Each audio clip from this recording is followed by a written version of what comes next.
பகவானுடைய ஒரு துக்கத்தையும் மங்கள தேவதையான சர்வஜகன்மாதாவான பிராட்டியினுடைய துக்கத்தையும் ஆஞ்சநேய சுவாமி போக்கினத்தினால இன்னைக்கு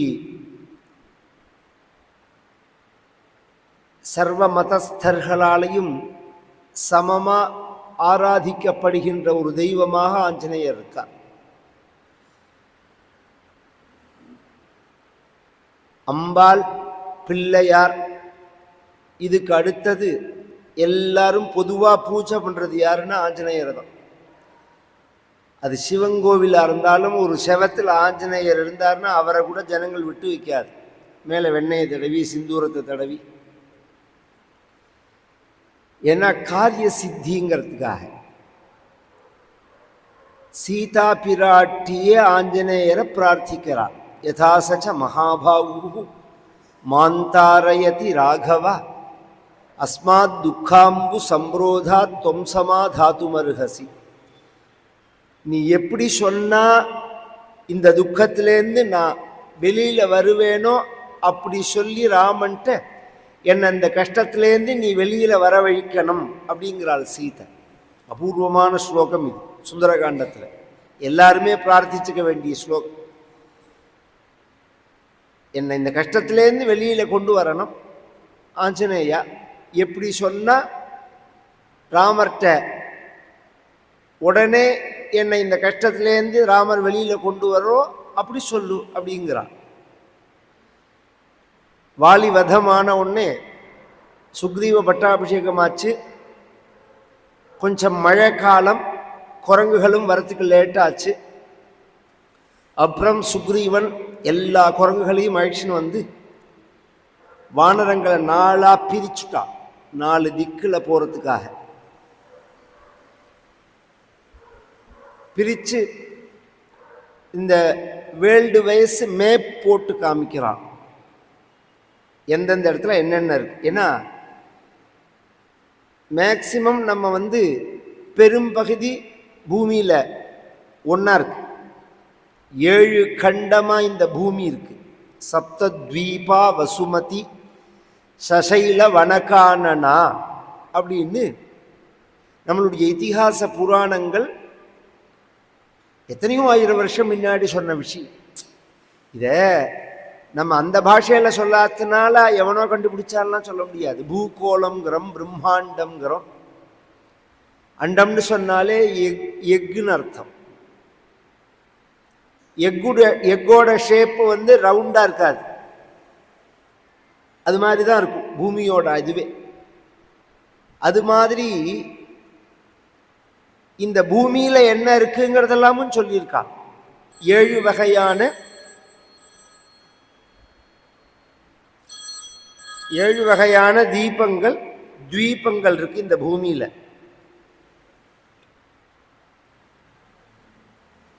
துவீபம் அப்படின்னா 4 பக்கமும் சமுத்திரத்தினால் சூழப்பட்டதான ஒரு இடத்துக்கு துவீபம்னு பேர். இது 7 இருக்கு.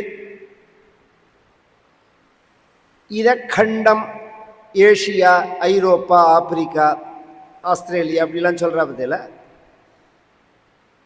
இதுல பெருசு இந்த ஜம்பு துவீபம்தான். பூமி வழியாவே நீங்க மேக்சிமம் எல்லா இடத்துக்கும் போகலாம். லண்டன் பெரியதும் இந்த பாரிஸ் பெரியதும் மக்கள்லாம் போயிட்டு வரலாம்.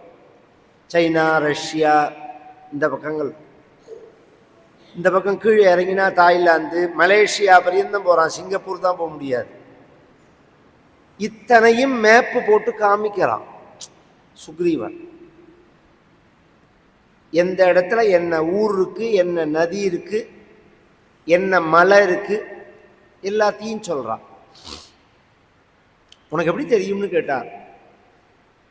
அவன் சொன்னா, வாலி என்னை துரத்தி நான் 1 தடவையா 2 தடவையா சுத்தி இருக்கேன். எல்லா இடமும் ஓடி இருக்கேன், எல்லா இடமும் துரத்தி இருக்கான். அதனால எனக்கு தெரியாததே கிடையாதுன்னா. 4 திக்கிலையும் குரங்குகள் போக தென் திசையில தான் நிறைய ஹோப் இருக்கிறதுனால, தடயங்கள் இருக்கிறதுனால ஆஞ்சநேய சுவாமி, அங்கதன், ஜாம்பவான் முதலியவர்கள் எல்லாம் இந்த பக்கத்தில் வச்சு இவர்கள் எல்லாருமே சுக்ரீவன்ட்டையும் ராமர்த்தையும் விடை பெற்றின்னு கிளம்பும்போது ஆஞ்சநேயரை கூப்பிட்டு ராமர் தன் கையில் உள்ள மோதிரத்தை அவுத்து கொடுக்குறார். இந்த வயசுல பெரியவர் அப்படின்னா ஜாம்பவான் தான், பதவியில பெரியவன்னா அங்கதன் தான். அவன் யுவராஜாவன். சுக்ரீவனுக்கு எப்போ பட்டாபிஷேகம் ஆச்சோ அப்பயே அங்கதனுக்கு யௌவராஜ்ய பட்டாபிஷேகம் ஆச்சு. இந்த ரெண்டையும் விட்டுட்டு இப்ப இந்த கதை நடக்கிற காலத்தில் ஆஞ்சநேயர் வெறும் தூதர் தான், வெறும் ஒரு சேவகர் தான். அவர் கையில் கொடுக்குறார் ராமபிரா. ஏன்? அவர் தான் சீதையை பார்க்க போறார்னு ராமர் தெரிஞ்சு கொடுத்தாரா அப்படின்னா இல்லை, அவர் தான் சீதையை பார்க்கணும்னு ராமர் அனுகிரகம் பண்ணி கொடுத்தார். இதை அவர் சொல்றார், ஆஞ்சநேயரே சொல்றார். நான் என் சாமர்த்தியத்தினால இங்க வரல, தேனதத்தம் மகாத்மனா, பகவானுடைய ஒரு கிருபை சங்கல்பம். நாம் நினைச்சுட்டு இருக்கோம் நம் சக்தியினால நம் சாமர்த்தியத்தினால நாம் வாழறோம் அப்படின்னு. இத்துணுண்டு சாதத்தை உள்ள போட்ட பிறகே உங்க கண்ட்ரோல் கிடையாது. அதுக்கப்புறம் ஆட்டோமேட்டிக்காக நடந்தாதான்.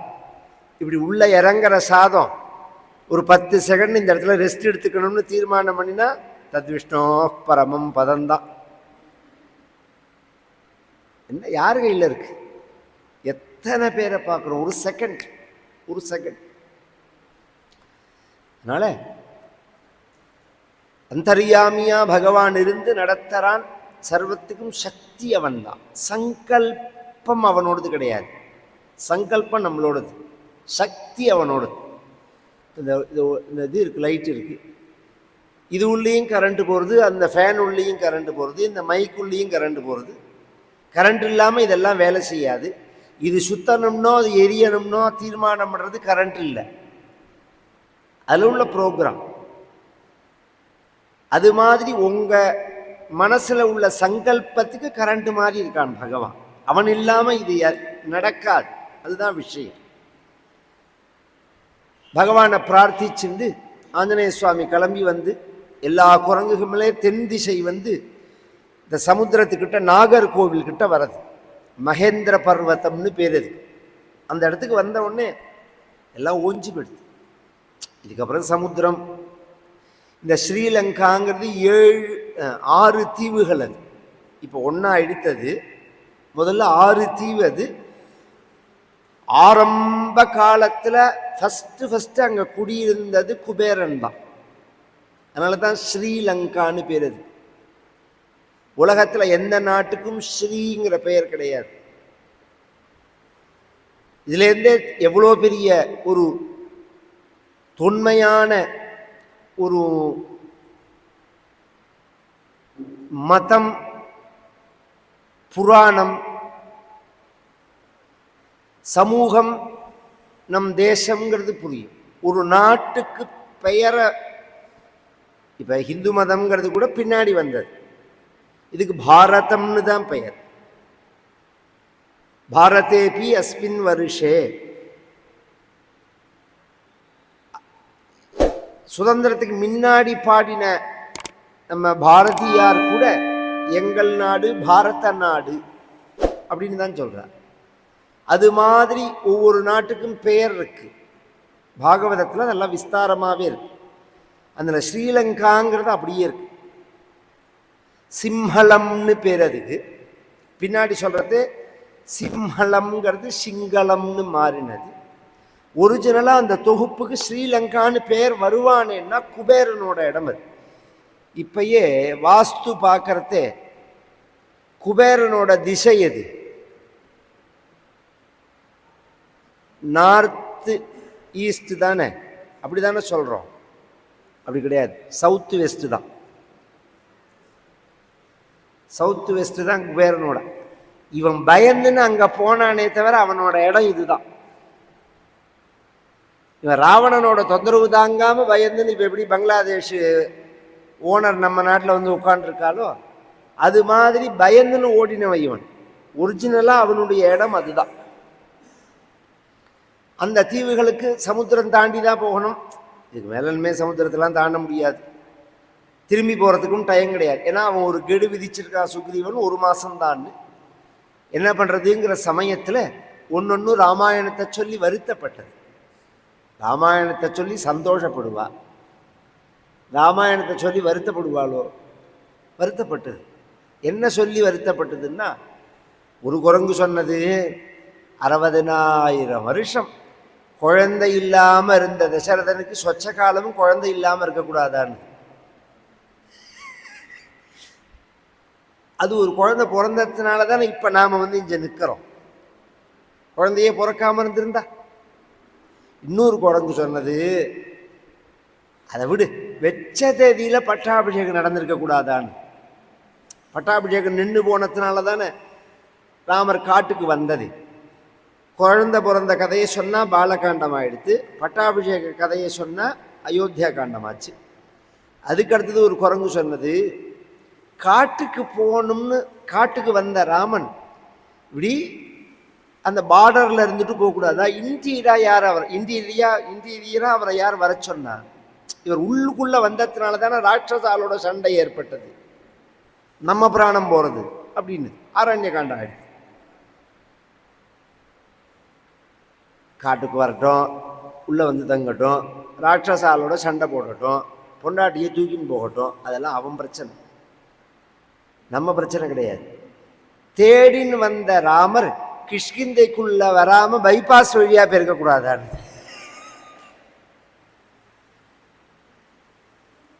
கிஷ்கிந்தைக்குள்ள வந்ததுனால தானே சுக்ரீவன் ராமரும் பார்த்துக்கிற மாதிரி ஆச்சு. எதுக்கு இத்தனையும் சொல்றேன்? ஏகைக்கம் அக்ஷரம் புரோக்தம் மகாபாதக நாசனம் அப்படின்னு ராமாயணத்தை பற்றி சொல்லும்போது, ஒரு எழுத்து நாம் சொன்னாலும் நம் பாவங்கள்லாம் போகும்னு இருக்கு. ராமாயணத்திலேருந்து ஒரு எழுத்து நாம் படித்தாலும், வால்மீகி ராமாயணம், எல்லா ராமாயணத்துக்குமே அந்த சக்தி உண்டு. ஒரிஜினல் ஸ்கிரிப்ட் வால்மீகி ராமாயணம் தான். நம்ம பாவங்கள்லாம் போகும்னு இருக்கு. எப்படி போகும் அது அப்படின்னா, வேத பிராச்சேத சாதாசி, இது நீ நினைக்கிற மாதிரி வெறும் எழுத்து இல்லை, வேதம்னு.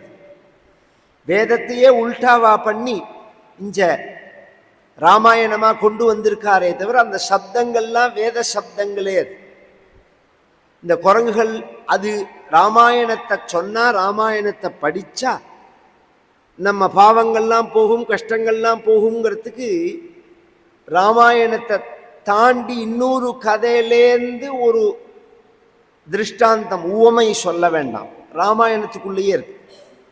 இந்த குரங்குகள்லாம் திரும்பி போக முடியாது, இனிமேல் உயிரை விட்டுடலாம்னு நினைக்கிற சமயத்தில் இந்த ராமாயணம் சொன்ன உடனே அந்த வாழ்க்கையிலேயே மாற்றம் ஏற்பட்டது.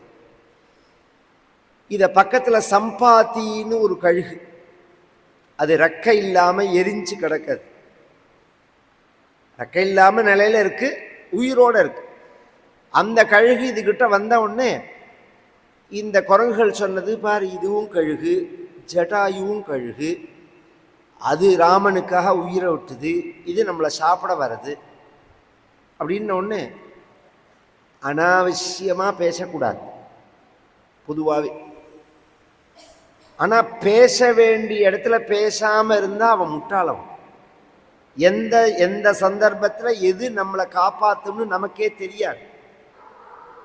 இந்த சம்பாதிட்ட ஜடாயுங்கிற சப்தத்தை இந்த குரங்குகள் சொன்ன உடனே சம்பாதி கேட்கறது, ஜடாயுவை தெரியுமா? அது மனித குரல். குரங்குகள்லாம் ஒன்று ஏந்துணும், தெரியும். உனக்கு தெரியுமா? என் தம்பி தான். நாங்கள் 2 பேரும் தான் ஆகாசத்தில் பறக்கிறதே, நான் இங்கே விழுந்தேன், அவன் பஞ்சவட்டியில் விழுந்தான் அப்படின்னு சொன்னது.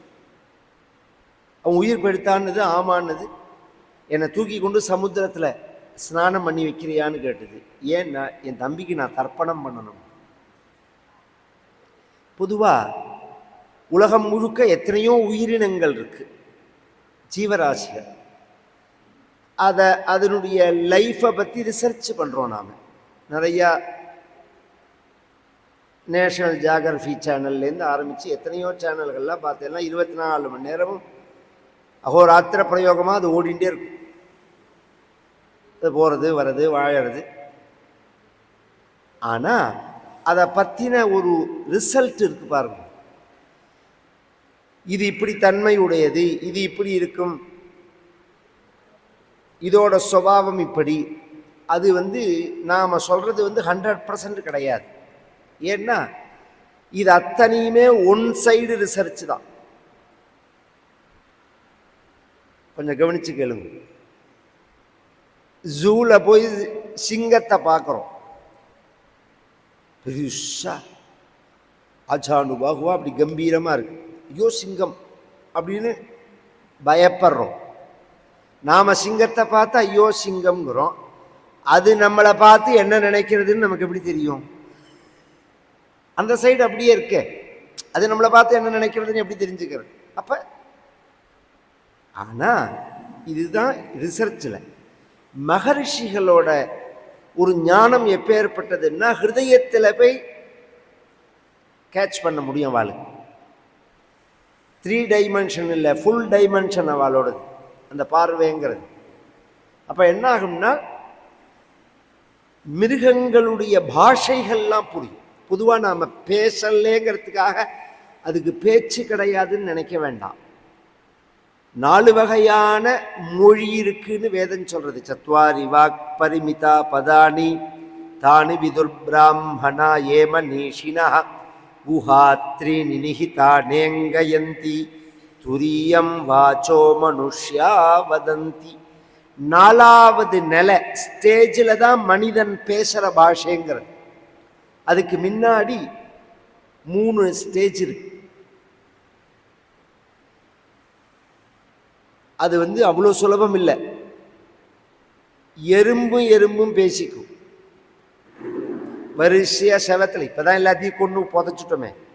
அந்த காலத்துலலாம் ஒரு ஏதாவது அரைச்சி கிச்சு செஞ்சுதுன்னா வரிசையாக எறும்பு வந்துடும். அது போகிற பாதையில் நீங்கள் கையை வச்சு தடுத்தேன்னா 2 தடவை அப்படி முட்டி முட்டி பார்த்துட்டு திரும்பி போகும். போகிறதே எதிர்த்தாப்புல அவர் எறும்புகள்கிட்டலாம் சொல்லிட்டு போயிட்டே இருக்கும். ஒரு மெசேஜை பாஸ் பண்ணிட்டு போகும். 4 எறும்பு திரும்பி பார்க்கும். அப்புறம் எல்லாம் திரும்பி போயிடும். பாதையை மறிச்சா வேற பாதை மாற்றிக்கும். அப்போ பாஷை இருக்கு, எத்தனையோ மொழிகள் இருக்கு. இதெல்லாம் மகர்ஷிகளுக்கு திவ்ய ஜானத்தினால தெரியாது. திவ்ய ஜானோப சம்பன்னாக ராமம் திருஷ்டுவா மகர்ஷயா அப்படிங்கிற. கஜேந்திரன் ஸ்தோத்திரம் பண்ணினான் அப்படின்னு பாகவதத்தில் வருதுன்னா கஜேந்திரன் என்னத்தை ஸ்தோத்திரம் பண்ண முடியும்? யானை கத்தினா என்ன இருக்கும்? இவ்வளோ விஸ்தாரமா 10 ஸ்லோகம் இருக்கு. இது எப்படி சொன்னார் வியாசர்? அவன் நினைச்சதை சொல்லியிருக்கான். அவன் வாயால சொல்லல, அவன் நினைச்சதை சொல்லியிருக்கான். அது மாதிரி மிருகங்களுடைய வாழ்க்கை தர்ப்பணம் பண்ணினதுன்னு இருக்கு ராமாயணத்தில். அதுக்காக சொல்றேன். பண்ணிட்டு இதுக்கு ரெக்கையும் முளைக்க இந்த ஆகாசத்தில் ஒரு ரவுண்டு, அது இந்த ரெக்கை முளைச்ச சந்தோஷத்தில் சுத்தின உடனே அதுக்கெல்லாம் தூர பார்வை விஷன் இருக்கே, லாங் விஷன் இல்லையா? அதோ சீதை இருக்காள்னு சொல்லிட்டு போயிடுது. லங்கையில் இருக்காள் சீதை. இப்போ ராமாயணம் சொன்னதுனால இவர்கள் உயிர் பிழைச்சார்கள். லங்கை எங்கே இருக்கு? லங்கையில் சீதை இருக்காளுங்கிறது தெரிஞ்சுது. லங்கைக்கு யார் போக முடியும்? இங்கேருந்து 100 யோசனை ராமாயண காலத்தில் அந்த இடத்துலேருந்து அவர்கள் போகிறது. அப்படிங்கிறது எப்படி போகலாம்? யார் போக முடியும்? ஆகாச வழியாக தான் போக முடியும். மற்றவர்களுக்கெல்லாம் அந்த சக்தி கிடையாது, ஆஞ்சநேயனுக்கு தான் அந்த சக்தி உண்டுன்னு ஜாம்பவான் சொல்ல. எப்படின்னா அவன் பிறக்கிறதேவே அந்த சக்தியோட பிறந்தவன், சூரியன் கிட்டையே போனவன். மகரிஷிகளுடைய சாபத்தினால சக்தி தெரியாம இருக்கானவன். எடுத்து சொன்னா அது வெளிப்பட்டுடும்னு சொல்லி ஜாம்பவான் சொன்ன உடனே திரிவிக்ரம கிருதோத்சாகன்னு திரிவிக்ரமாவதாரம் பண்ணின மூர்த்தி எப்படி ஆனாரோ அப்படி ஆயிட்டார் ஆஞ்சநேயர். இந்த பிரமாணத்துல தான் நாமக்கல் முதலிய இடத்துலலாம் ஆஞ்சநேயரை வைக்கிறது. நங்கநல்லூர், நாமக்கல், பொதுவாக நாமக்கல் க்ஷேத்திரம்னு வச்சுக்கோங்களேன். பிராச்சீன க்ஷேத்திரம் நாமக்கல் தான். நாமக்கல் ஆஞ்சநேயரை பார்த்தா தான் நான் சொல்கிறது புரியும். அது அங்கே மேலே லக்ஷ்மி நரசிம்மர் குகையில், அந்த இடமே சாலக்கிராம மலை.